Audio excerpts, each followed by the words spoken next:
Just when people were getting fed up with Formula One, Monza throws us a delight.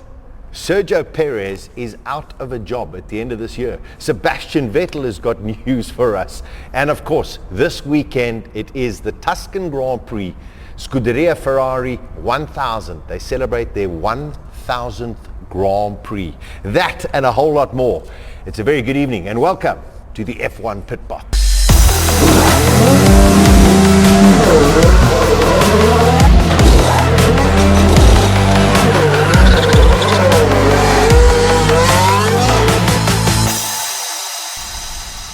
Oh man, what a setting. Gary, so nice to see you in the flesh. It's been a while, you know. Since COVID. Since COVID, exactly. So it's the first time we've had to log onto our online platform, and yeah, it's just great to be here. Actually a great setting. And, unbelievable. Good stuff. Just nice to be here. Listen, we are here from Carbon Black Auto in Sunning Hill in Johannesburg. Thanks very much to the guys for allowing us to be here. But look what we have here. Zuko, who I think has got one of the coolest names in the world, because it reminds me of Danny Zuko. But Zuko and his Red Bull team flew this in specially for us. They fixed it up a little bit after one of the crashes when Max crashed it into the wall, and here it is, the Aston Martin Red Bull Racing Formula One car in the flesh with us here, Gary.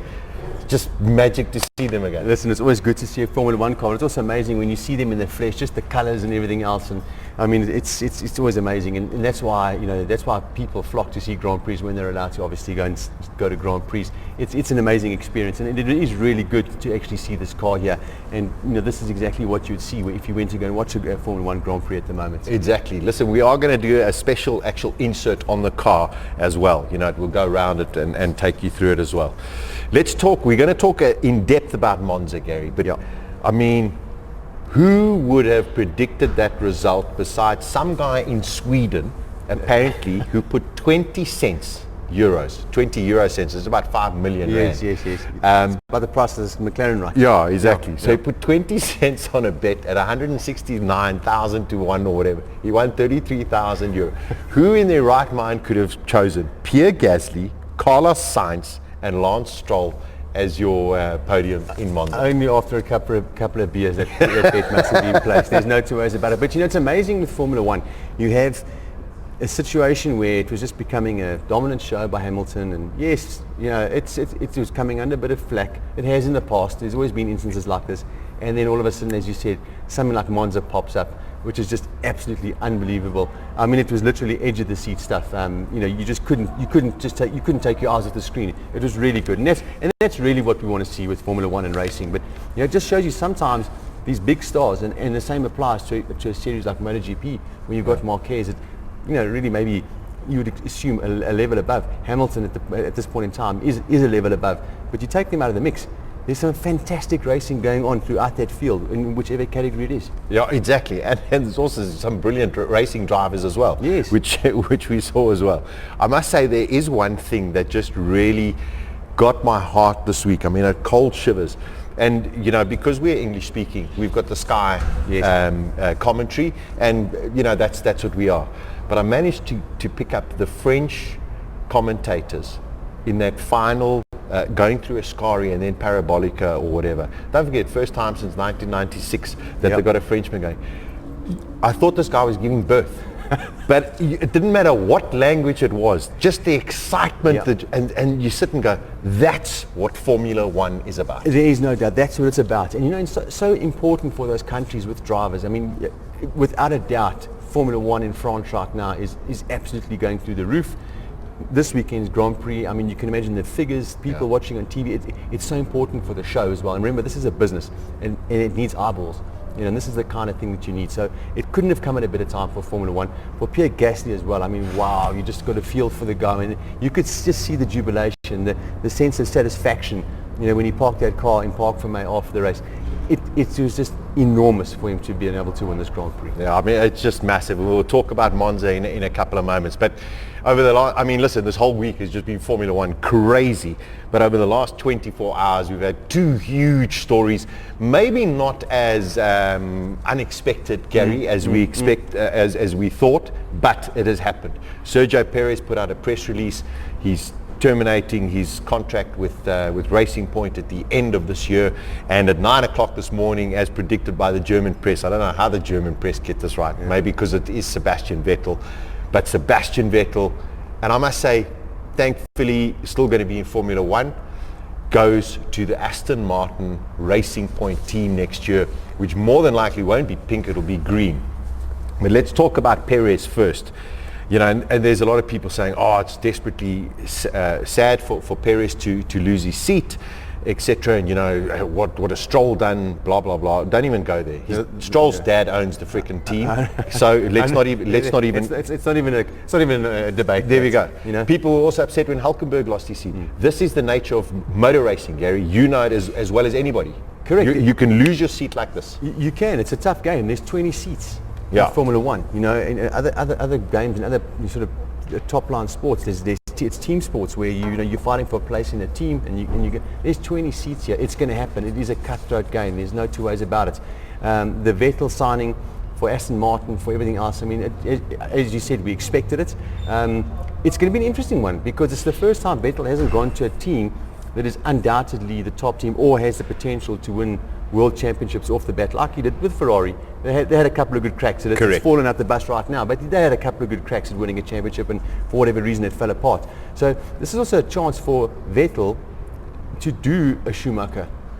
Yes. To build a team now really around him, get the right people. And the beauty of it actually is that you've got racing people running Aston Martin Racing. Correct. And I don't think you're going to have this massive board influence on the racing team like you have at a Ferrari or like we had at a Honda or a Toyota or one of those big manufacturers. This is a different situation. This is really a racing team that's got the support of a manufacturer, although not the biggest, a great name, a great brand, but there's an opportunity to build a really good team here. It's quite funny because, I mean, here behind us we've got the Aston Martin, Red Bull, Honda. Next year we can have the Aston Martin Racing Point. Well, I don't think it'll be called Racing Point. You'll have the Aston Martin with a Mercedes. But I mean, that's just, I think it's wonderful. So, of course, all of a sudden this opens up the market. Because now you've got a guy like Sergio Perez. Yeah. Because he does deserve a seat in Formula One. No doubt. And now you've got to look at teams. Well, where's it possible for him to go? He does come with bucket loads of money, Gary, in the sense he's got some big sponsors behind him. Yep. And that must probably maybe why it took a little bit longer for this announcement to come out, because maybe he sat and said, well, listen, I'll bring an extra $20 million. Where does he go to? Alfa Romeo, Haas, Red Bull. Well, you spoke about the Red Bull option just now before we started here. Red Bull's driver programs worked very well to date, but the fact that you've got Kvyat that's came back into AlphaTauri, which was Toro Rosso, it tells you that the pool of young drivers is not as strong as it was in the Vettel, Ricciardo, Verstappen. They don't have those, and Sainz, and Sainz as well. They don't have those kind of drivers. If they did, they'd be bringing them straight into AlphaTauri and giving these guys a chance. It hasn't happened. So you're almost at a point now where you would maybe want to put an established guy with Verstappen in their top line team. Albon, unfortunately, it's not working out. You had the opportunity to score podiums. For whatever reason, it didn't happen. Hamilton took care of that. It didn't happen for him, but it's just gone backwards from there. It just hasn't been good. We know that teaming up with Verstappen is never going to be easy.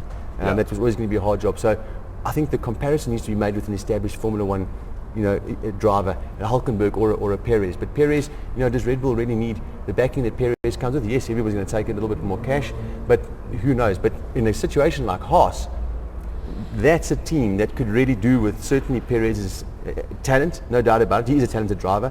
The cash injection that he brings with him, that is a big job. And of course, it's an American team as well, and there's a lot of Mexican money coming in there. So there's a lot of tie-ups with Perez and Haas that make a lot of sense. I like that thinking. I mean, if you go, imagine Haas, Hülkenberg, Perez, Alfa Romeo. Kimi seems to be enjoying himself. We'll talk about that a little bit later.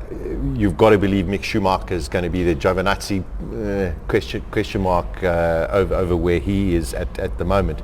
But look at how Gasly has improved, being demoted and all of a sudden getting confidence back. I would hate to see someone like Alexander Albon all of a sudden have this really short-lived career just purely because his actual confidence has been destroyed by Max Verstappen. But this is the big issue, and it's like it's in any sport. Confidence, the psychology is key. And you know that he's got to work on that. He's got to get that right. If he's got wants any chance of staying in that Red Bull team, he can't go anywhere else really. It's a big problem for him. So Albon now has become the man that's now, from a year ago where it was easy, it was relaxed, he just had to go and perform reasonably well against Max Verstappen. Now he's the man under big pressure in order to keep himself in Formula One. Yeah, it's amazing. When you get into those big teams, you really have to perform. Okay, so let's start looking back a little bit at Monza and go through some of the incidents before we actually talk about the race. Party mode. All of a sudden, the first Grand Prix of this year, that all of a sudden the guys can't turn their engines up and do certain things. Did it work? That's the first thing. And there was one thing that bothered me a lot in the race. Valtteri Bottas talking to his pit saying, I can't race like this, I need more power. Look, the first thing, qualifying, I didn't think it was going to make any difference in any event. And we went out and we saw the cars were absolutely flying and still probably running settings that would be in a normal situation a little bit detrimental, but they knew the cars were going to be in the front, so they could apply more downforce and so forth to get those cars to look after tyres better and do what they did. The first lap of the race for me with Bottas blew his mind. It was an absolute diabolical start. He got eaten alive by everybody. Ricciardo passing him down into ASCARI was a big move. Huge move. If you know the track and you know what that's all about, the kind of speeds that are involved there. And then he didn't know if he had a puncture. He didn't know. He seemed to be nowhere from that particular point. So I don't know how much. If he had the same engine as Lewis came through the field.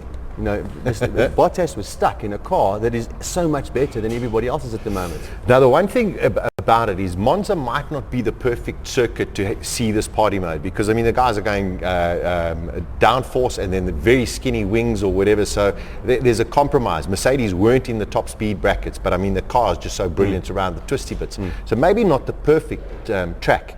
But there's one thing that is massively significant. When Lewis had to go through the field and he was in clear air, Gary, he was lapping at 1.3 seconds a lap faster than anybody else, including Pierre Gasly, who was at the front of the field, same kind of tyres. Yes, he's in a Honda-powered AlphaTauri against the Mercedes, but 1.3 seconds, Gary, that's a lot.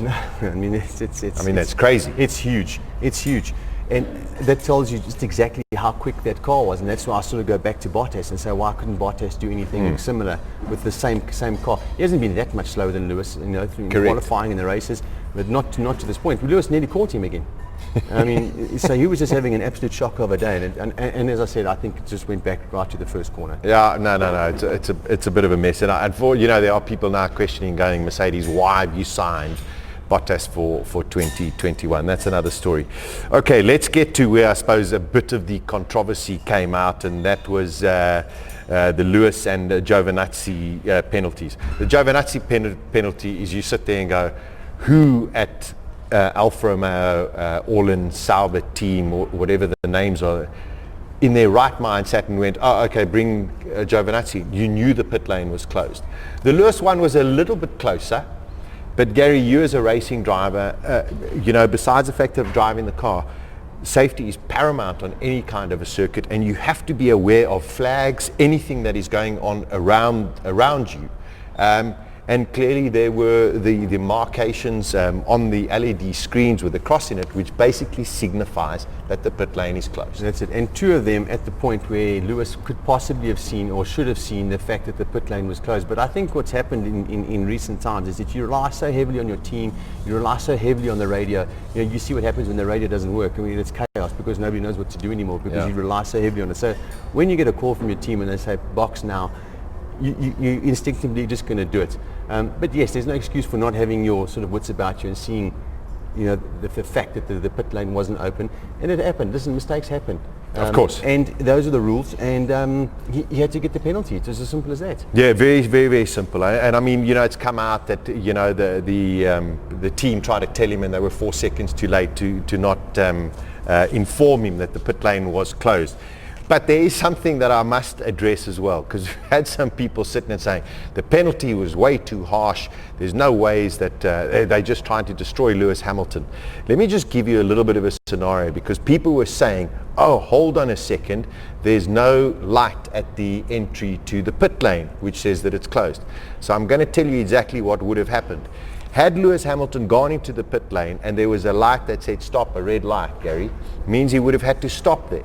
And while they were clearing all of the debris from Charles Leclerc's crash just around the corner, there were another 2 laps, nearly 3 laps of safety car that went around. So Lewis Hamilton would have been stuck there and lost 3 laps, as well as then his engine was probably overheating in the heat of Monza. Yeah. So if anything, 10 seconds, he actually got lucky. Listen, it wasn't the end of the world. You know, understand, this guy's leading the world championship by a long way. You know, bad days are going to happen. Even if there was a red light there, he would have probably seen it and moved and gone back out onto the track and continued to go around in any event. So that's probably where the argument comes for, you know, having a light at the beginning of the pit lane. But you've got to make the decisions before you get to the pit lane. And that's why the lights are out in the circuit, indicating that the pit lane is closed. So listen, it's about seeing everything that you possibly can and being wide awake. And in this situation, they just weren't wide awake and maybe a little bit relaxed. I've got the fastest car, I'm leading races easily. The team says box, our box. It's all very calm for them. Yeah. In this situation, it just didn't work out like that. Didn't work out that way. Okay, let's get into the Monza race. Qualifying, you've got to say Carlos Sainz in qualifying. He's had a tough year. He was very outspoken after Belgium, sitting and saying things aren't going his way or whatever. He needs to change things around or whatever. Man, did he perform. He did, and it just shows you once again, you know, how important qualifying is. You've got to get the car to the front of the field, you know, to put yourself in the position to take advantage. In their case, if something else goes wrong with one of the front runners, you've got to be in the position to be able to fight for victory. So qualifying is key, and I think also important for him, you know, something we're not thinking about next year going to Ferrari. I think must be quite concerning for Sainz right now. The cars are not good, the team's not in a good place. He's got to make sure that, you know, he's the number 1 McLaren driver. Norris is being heaped with praise. He's doing very, very well. Sainz he's got to make sure that he's the guy that leaves that team, goes to Ferrari as the number 1, to also just entrench him and establish himself at Ferrari next year. He doesn't want to have a bad season.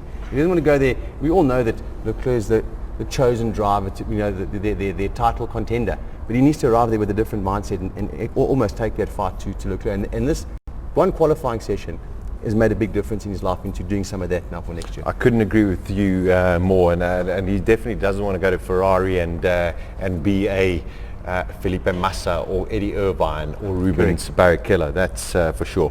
And then everything went on its head. Kevin Magnussen, the Haas team, I mean, just desperate. All of a sudden his car stops and we sit and go, well, there seems to be a little bit of an opening over here. Surely they can wheel the car back there. No, they can't do that. Boom, safety car. Yeah. We get a safety car incident, and they couldn't push the car back in there because it actually wasn't safe for the marshals. There wasn't enough space. So eventually we get the safety car incident. There afterwards, Gary. But I just want to jump in here and just on the safety car thing before we go on. You know, you got to always remember Jules Bianchi. And you know, if there's any situation, people wonder, oh well, it was easy to move the car, whatever it is.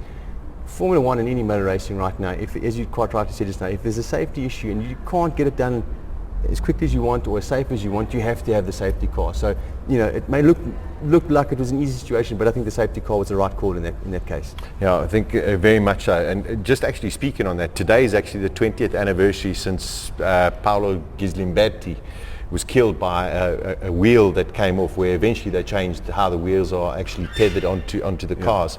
At Monza. In Monza, yeah, at Monza. Exactly. So safety is paramount. So there we go. Safety car was called out. That's what happened. People went in and did various pit stops or whatever they could do before the pit lane was closed, and some of them stayed out.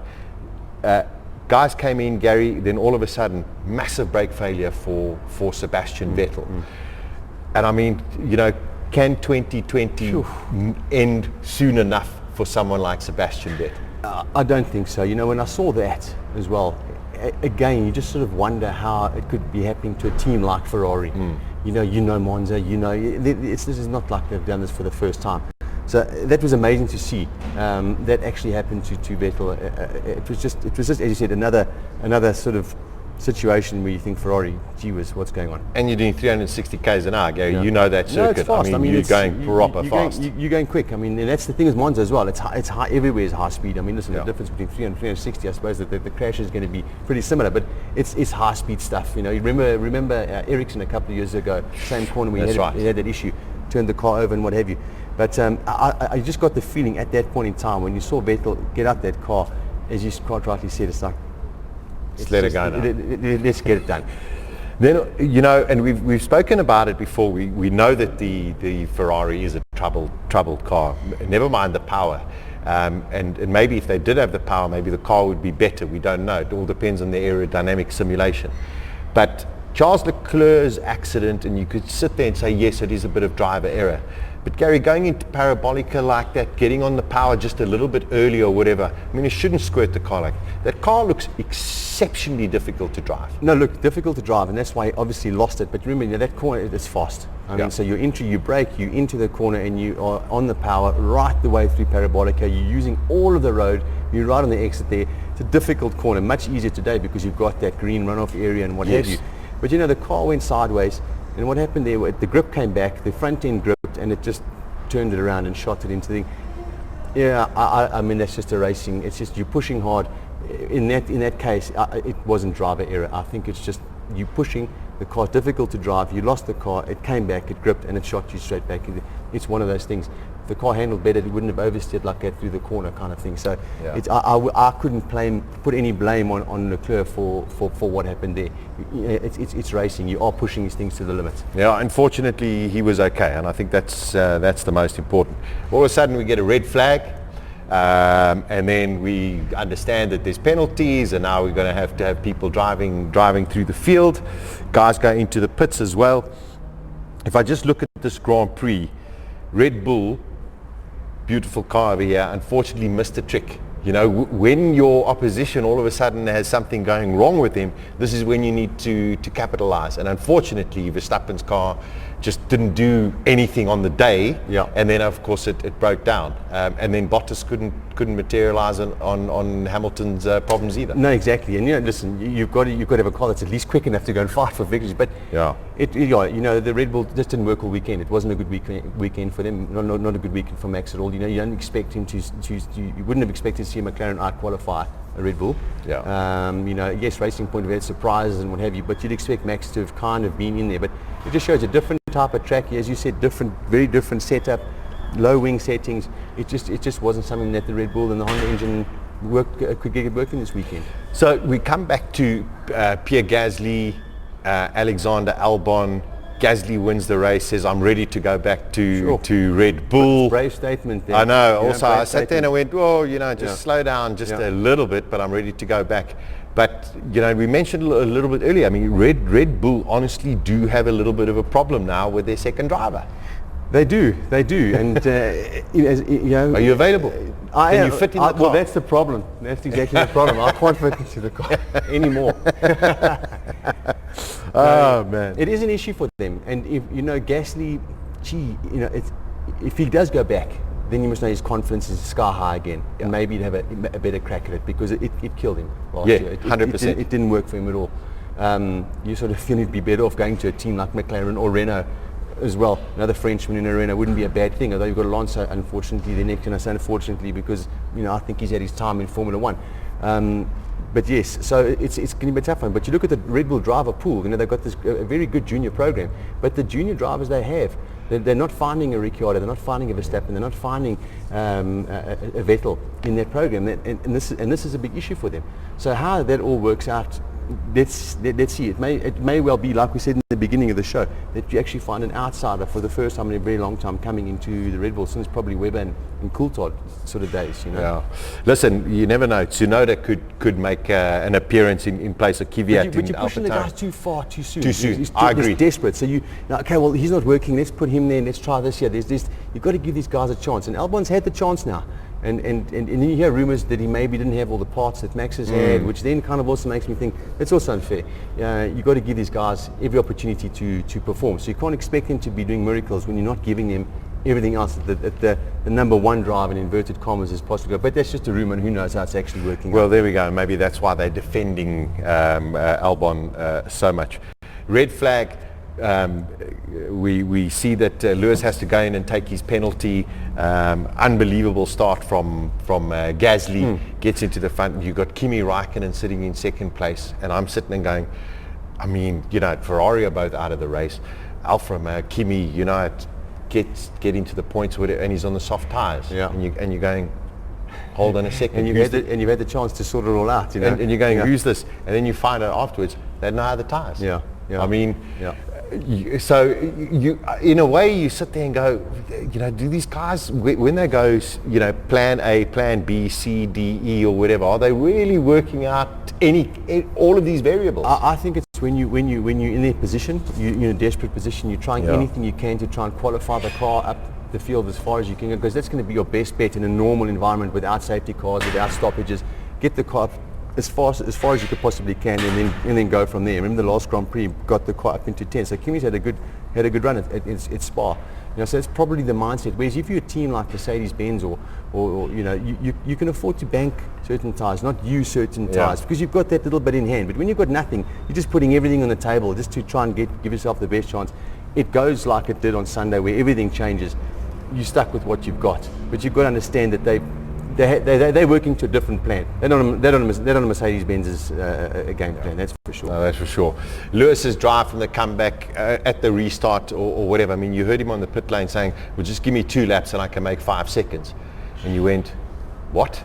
Yeah. And he took him 1 lap, Gary, and when he drove into the pits, it was 2.01 seconds. He was already ahead of the field. I mean, it just shows you his talent and also that Mercedes. And a great comeback drive. You know, he had to do what he had to do around Monza with, you know, most probably a little bit more drag than they expected, and pushed himself up to 7th place. Incredible. Exactly. To score some points, nothing wrong with it. That's all he needed to do. And I think actually, from his point of view, you have to just go out there and enjoy it. Yeah. You've got the best car. Everything's working in your favor right now. You just go and pass people and just show people that you can race and make position, which he did. You know, that's the kind of thing you expect from Hamilton. Yeah. You know, the chips are down, things change. Okay, well, what are we going to do to maximize the opportunity? And he maximized the opportunity. And that's why he's a 6-time world champion. And also, what I loved about it is, actually, we saw that Mercedes going full tilt for the first time, you know, and then we went, okay, this is how powerful this car is. No, exactly. Look, but in the traffic at times, the top speed, it didn't look so great. So it just shows you know, if people can get that car just slightly on the back foot, if you can put yourself ahead of them in qualifying, which is going to be hard, but if you can, you can beat them. And we've seen that before, Gary. As soon as there are 1 or 2, 3 cars or whatever, I mean, we saw it with Bottas, but that's another story. Yeah. But it does struggle a little bit to follow. Then, of course, Gasly versus Sainz. I mean, just, you know, you're on the edge of your seat going, I cannot believe this, you know, this is the Toro Rosso, Alpha Tauri. We were there in 2008 together. I thought of that. Yeah, and when Vettel won in the rain in the Toro Rosso, and now it's the same team, Italian. I mean, who would have thought you're going to hear the Italian anthem at Monza this weekend? So how crazy is it that the ex-Minardi team is now the top Italian team in Formula 1 beating Ferrari, you know? But I mean, just those last couple of laps, you felt in a way a little bit for Sainz, you know, maybe got a bit messed up with the pits sort of getting in and out in terms of the second restart grid. But those last couple of laps, I mean, Sainz was saying, gee, 1 more lap, and he was, you know, his team said, no, just calm down, you're a second, everything's, no, Tom, I want this. I mean, they pushed each other so hard. No, they did. After that restart and that comment on the radio, and it showed, you know, there was no time to be patient. You had to get stuck in, which is exactly what Sainz did, which was the right thing to do, and he got the job done, passed people and went for it. He had to attack, but I mean, about 4 or 5 laps to go, you could just see he just wasn't getting into that DRS. It was at 1.2 seconds behind, 1.3, it was just in that zone. A couple of tenths that he needed just to get in there sooner before the tires started to go off to be able to mount that sort of challenge. So we were watching this, but you sort of felt it stalling at that point, and that was a critical time when he needed to be in there. Yes, he got there at the end, but he needed to do it slightly sooner, and that was what you almost like just willing him on to just willing him into the DRS zone, but it just wasn't happening. It wasn't. Final point, Lance Stroll, another great drive from him. But this, you got to believe, Gary, from where he was starting, don't forget, he didn't pit for tyres. So you sit there and go, hold on a second, Lance Stroll has got the perfect opportunity actually to go and win this race.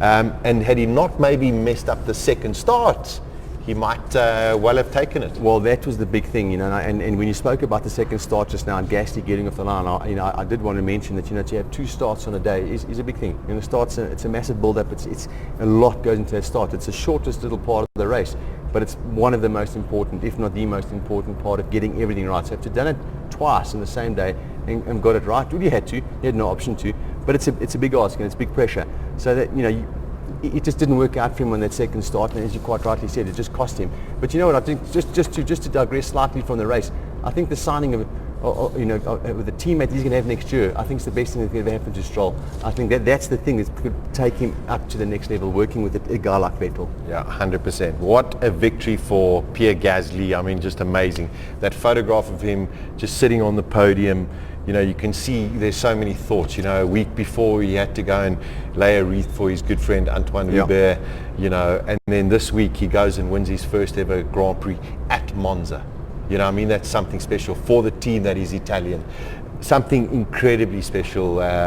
You know, I'm so happy for the guy. Yeah, look, me too. Listen, you're always happy to see anybody win their first Grand Prix, and you know, coming back from where he came last year and the year before, having all the issues, it's a difficult ask. You know, it really is a difficult ask. I mean, as we said, psychology in any sport is key, and he's managed to really claw his way back into it now. And as I said just now, that's why you could see the jubilation. You could see just the sense of satisfaction in being able to do what he did there. I mean, it was really, really good. And you know what? Now he's going to make the right decisions going forward. Wherever he goes in his career, what he wants to do. This is now really a key time for him, and possibly the time to just sit back and relax and maybe not want to jump too far too soon again. And maybe there's other options open up in other teams. That would probably be his best bet. I agree. If he could move to another team. Yeah, I agree. And I'm talking about not a Red Bull funded team. Just exactly, like a Renault, somewhere else. Yeah. Okay, well done, Pierre Gasly. That's a look at Monza. Williams, of course, had their final race in terms of family at Monza. They've made some structural changes. We know that Sir Frank stepped down, Claire Williams stepped down. Simon Roberts has now come in. He's going to be the acting team principal, and the CEO, Mike O'Driscoll, is resigning. We don't know when he's going to be leaving as the Williams CEO. So that's news out of the Williams camp, and I'm sure they'll make some announcements going forward. This weekend, Gary, Ferrari 1000. I mean, it's just epic. You know, 1000's Grand Prix. They've been there since the beginning of Formula One. At Mugello, a circuit that they own. We'll talk about Mugello on its own in a short while. But you know, just what Ferrari has done over the years, they might not be in the best position in terms of, you know, going out there to race. But I mean, this is massive for the world of Formula One. It is huge. I mean, listen, one of the world's top brands, no matter what you talk about, it's one of the world's top brands, not just car brands, but top brands out there, and built really on the back of Formula One. I mean, this is what Ferrari's been about. Ferrari went motor racing and built road cars to fund the motor racing program. Enzo Ferrari was a racer, and it was Formula One, and it is still a massive importance in Formula One. For example, they still have a veto vote on in the Concord Agreement. Yes. And I think that, after all these years, that just tells you what Ferrari actually is in that whole deal. So this weekend is going to be special. I know they've got the special colour scheme. Yes, I did have a look. Let me see. It's red, just a different red. It's just a darker red. Still looks good though.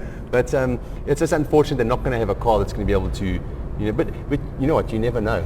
You never know. You think back to 1988 in Monza. You never know what could happen. Exactly. So they've got a special livery, and it's the same red that they used in 1950, the first ever Grand Prix. The race suits as well, Gary, also very, very dark red. It's got 1000 over here. There's a picture up on the screen that you can see. And also, I think which is really special is that Mercedes-Benz, who have the safety cars, have now gone and liveried the safety car in red in tribute to Ferrari. So as much as maybe guys like Binotto and Wolff don't see eye to eye, there's still this massive respect, you know, when it comes to the world of what Formula One is. Well, that's it. And you've got to take the whole Formula One picture into context there. I mean, everybody involved in that show is part of making Formula One what it is. And at the end of the day, apart from all the fighting and the arguing, I think everybody has that one sort of common goal in mind. The show needs to be good, and there's Ferrari just being such a big part of that show. I think it's only right and good show from Mercedes-Benz for actually doing that this weekend for them. It's quite incredible. Amazingly, in 1000 Grand Prix, or 999, Gary, they've only ever had 9 world champions, okay? Which is quite amazing. Yeah. So we've got them. We've got Alberto Ascari, Juan Manuel Fangio, Mike Hawthorn, Phil Hill, which I was lucky enough to actually interview at Monza quite a number of years ago. John Surtees, who was also a two-wheel champion as well. Niki Lauda, Jody Scheckter, Michael Schumacher, and can you believe it, the last one in 2008, which is 12 years ago, Kimi Raikkonen. And you know, it just shows you it's not easy to win world championships in Formula 1. Obviously not very easy to win them for Ferrari either, because it's just a difficult one. You know, you always think back to the Schumacher era when things were just going so well. After many years of trying and getting it 21 right, years. It didn't happen easy. And even for Schumacher, it took them a good couple of years to get it all sorted out. But you know, nonetheless, just there's just, look, if you, and a lot of people have been to Maranello and been to, there's just something about Ferrari which is just unbelievable. So yeah, it's just, unfortunately they're going through the time that they're going through. We can talk about, you know, who should be fired, who shouldn't be fired, and what should all happen. They'll get it back on track. It may take a couple of years, but the fact that they're still there and they're doing what they're doing, you know, and that's the thing. The Ferrari fans always, you never lose a Ferrari fan. Even when the cars are going bad, you're still a Ferrari fan and you want that car to be better. So when it eventually does come right, it's happy days. Yeah, exactly, and I think, you know, with Binotto coming out and saying, well, you know, 2020 is what it is or whatever, you have to accept it, and you've got to know and believe that every single person within that team and at Maranello and anywhere else within the Fiat, Chrysler, Automobile, Peugeot group are working tirelessly to ensure that in 2021 they've got a better car than what they've got now. Of course there's similar regulations, but Ferrari is not a team who just gives up, but they know where they are hamstrung at the moment, and this unfortunately is the pain that all of their fans as well as their drivers unfortunately have to go through. It is unfortunate, but you know, just touching on it, maybe you do look at a couple of different people in a couple of different places. There's no doubt that maybe they've got to just get that done. And you know, you ought to sort of wonder to yourself, if a guy like Marchione was still around, you know, would he have accepted a comment like, this is going to take us a couple of years to get right? I don't think so somehow. You know what I mean? You want to get that it's so intrinsic to the whole brand. As we said, it's not as though they're racing to promote their road cars. The brand was built on racing. It's important for it to continue. Although yes, the companies change and so forth in today's world, but it's important that Ferrari actually are competitive in Formula 1 for that entire business. Yeah, unbelievable. Okay, before we look at this week, just one last picture of Pierre Gasly from his win at Monza, which will be very, very special.